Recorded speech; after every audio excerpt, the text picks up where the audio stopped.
a couple of the other people in the groups had said that going to college was something that wasn't really that expected in their family, and for me it was the complete opposite. I was born in Mississippi.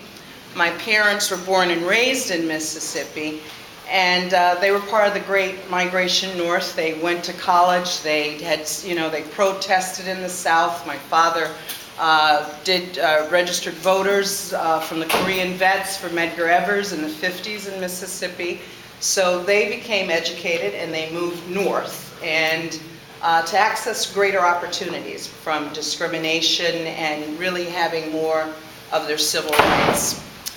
Because of that journey, their own journey and fight, my dad became involved worked for the Veterans Administration, where during that tenure he was always instrumental in implementing affirmative action programs, EEO programs.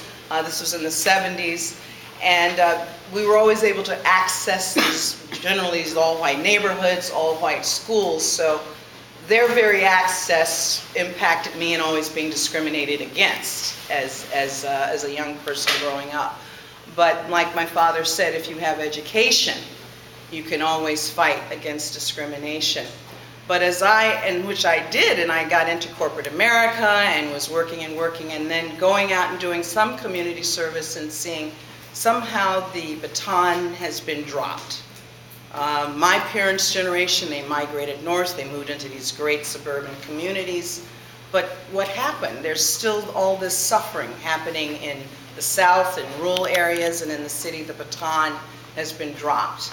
And so for me, in my mid-career life, I went and got my doctorate in clinical psychology, and I work with disenfranchised families, marginalized populations, and early childhood mental health, because I don't want to drop the baton. So that's pretty much my narrative. So.